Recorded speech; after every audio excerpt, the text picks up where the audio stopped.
Sequels, spin-offs, and remakes are absolutely everywhere. It's risky to spend millions of dollars developing something new that doesn't have a built-in fanbase or proven track record, so it should be applauded when any big company takes a risk to give us something new. Bandai Namco took a risk, but did it pay off? I'm Adam Scott, and this is Scarlet Nexus. Developed and published by Bandai Namco in 2021 for all last-gen and current-gen consoles, except on Nintendo, Scarlet Nexus is both familiar and very different from what you're used to. It's hard to completely sum it up in a 10-second elevator pitch, which is probably why it sold okay, but it didn't blow the doors off like it probably should have. It's an action RPG with an interesting sci-punk world, a huge cast of characters, and a wild story that you'll actually need to experience twice to get the complete picture. Now, saying a game is an action RPG is about as descriptive as saying it has combat, or that you'll use a controller. I mean, is it like Tales of Mana, Diablo, Elden Ring, Nier Automata? Action RPGs cover tons of different games, but still there's nothing else quite like Scarlet Nexus.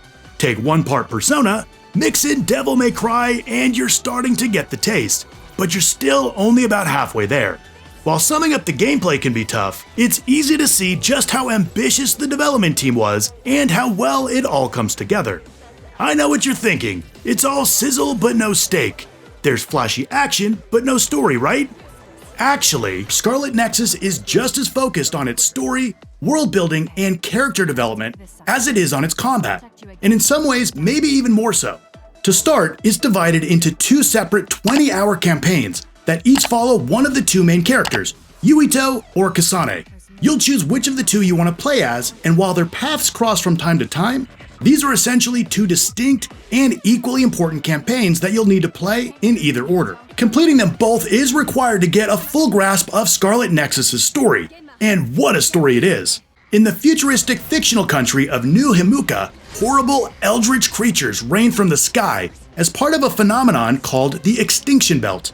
To fight back, humanity has unlocked the full potential of the mind, creating psionics, which are humans with supernatural abilities, such as cryokinesis and teleportation. These new abilities are our only hope against the otherworldly monstrosities that have invaded our world, known only as the Others.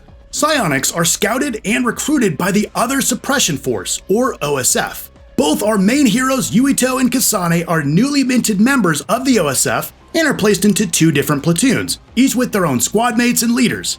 Regardless of which perspective you choose, you'll start out by following orders and clearing out teeming pods of others on the outskirts of civilization, before the story takes a darker, increasingly cryptic turn. Who exactly are the creatures we're killing? What's in those shipments that keeps leaving the metropolis? And how will humanity grapple with the divisions created between psionics and normal people? While many of the bigger moments are shared, their journeys branch out in ways that have each character experiencing one side of a dense and complex plot, full of conspiracies, ulterior motives, and surprising twists. The game does an excellent job of posing questions in one character's playthrough and then answering them in the other, by providing added context that leads to some really satisfying payoffs. Okay, got all that? Okay. Can you repeat the part of the stuff where you said all about the things? The story and world are so fascinating and unique, but it truly comes to life when seen through the eyes of the fully realized large supporting cast. Each protagonist starts out with a different set crew that follows them throughout their adventure, which grows over time. By the end, both campaigns will have the same 8 characters accompanying Yuito and Kasane. Each of these characters not only provides unique support during missions, but they all have distinct personalities as well, which you'll learn about between missions back at the hideout. Here you can talk to each one, give them gifts which fills out the hideout over time, and embark on brief Bond episodes. This is nothing new to fans of, say, Mass Effect or Persona, but what's interesting about the way it's handled here in Scarlet Nexus is that the Bond episodes are very often tied to what's happening in the main story, are entirely different depending on which campaign you're playing, and are not always about improving a relationship. In fact, sometimes the interactions in these Bond episodes are outright hostile. But what's important is that you'll always learn something about their character and their motivations, and help to fill out the incredibly dense fiction that Scarlet Nexus wants to establish. And as you increase your bonds with each of the other party members, you'll also improve their special powers and open up more opportunities for them to help you in battle, which is a freaking blast. Most action games are short, like 10 to 12 hours tops. Think Bayonetta or Devil May Cry. These work by continually adding to your combat repertoire over that time. Things never get stale or overly complex. However, Scarlet Nexus impressively manages to stretch the combat progression across 40 hours without ever getting dull. Both Yuito and Kasane are like Tetsuo, able to telekinetically grab objects and hurl them towards enemies. Combine that with melee strikes and you have a solid foundation. Yuito is fast and up close with his sword, while Kasane is mid-range and a bit slower with her throwing knives. The ease of transitioning between psychokinesis and melee creates an exciting dynamic mix of long-range and close-range combat that forms the foundation of acrobatic and violence that rivals any button-mashing classic. Add to that all the crazy environmental interactivity, like grabbing a train with your mind and crashing it through a crowd of enemies. Taking them out is pure spectacle. But the depth really starts to come in with your squad mates. Not only are you able to choose who joins you in battle and what strategies they'll use, but you can also borrow their abilities through the Struggle Arms System, or SAS.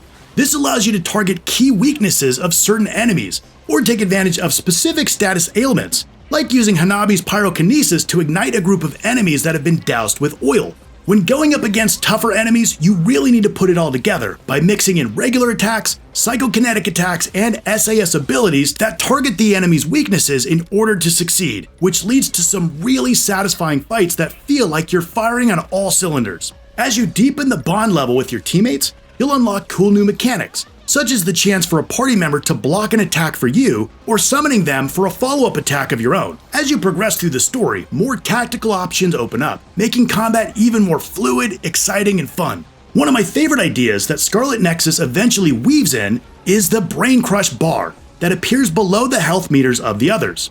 It works pretty similar to Sekiro's posture system. Wear down the enemy with a combination of psychic and physical strikes, then you can unleash a devastating attack that wipes out their remaining HP. Those animations are brutal and pure anime awesomeness. One thing I have to mention is how good the game feels to play. Literally. This is one of the best uses for the DualSense haptic feedback I've seen. It actually feels like you're wielding a lot of power, which is super cool. An action game ought to let you feel like a god once you've traversed down the talent trees. And Scarlet Nexus passes that test with flying colors. The Golden God! This may sound like a lot, and it is, but Scarlet Nexus does a great job of building upon the systems over time so that you're never overwhelmed with everything at your disposal. Okay, let's talk about the overall presentation, which is another bright spot. To say Scarlet Nexus has an anime aesthetic could mean just about anything, from super cutesy to hard and edgy. It certainly falls more into the hard and edgy side, but I can't overstate just how incredible this game looks. The art style has this super detailed, fine line look that really makes you want to soak it all in. Everything feels like it has real purpose, and with the amount of clutter, it tells a story in and of itself about what happened in the past. And the combat is like a fireworks show with amazing particle and other flashy visual effects. The large ensemble cast all look distinct, with enough character in their designs to make them stand on their own, while feeling at home in this world. The enemy designs, on the other hand, are completely alien. These are some of the most creative designs I've ever seen. They're a fantastical mix of beauty and monstrosity, combining the organic and inorganic in some crazy inventive ways that are always unsettling to look at. It's almost as if someone took a look at Silent Hill and said, I want that animated, and make it even weirder. The story's also helped by wonderful performances in both English and Japanese, with the ability to choose whichever one strikes your fancy from the main menu. While it would have been nice to have more animated cutscenes as opposed to the static storyboard animatics, it's an understandable compromise considering the sheer mountain of dialogue there is. Oh, and the music across the board is fantastic.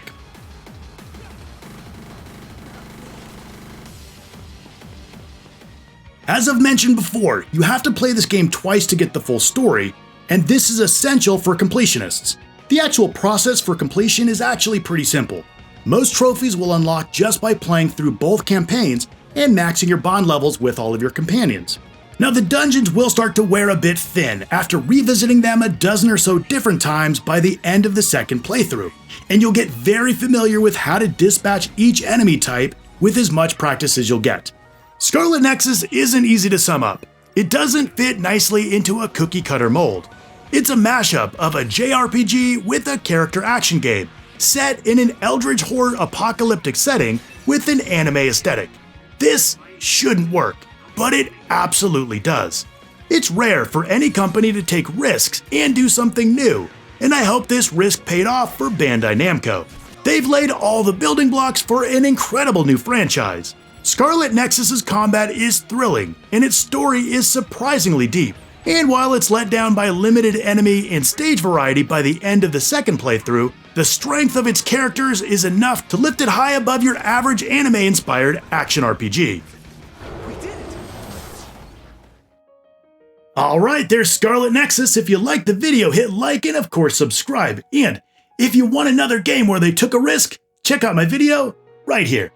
I want to thank you so much for watching, and I'll see you next time.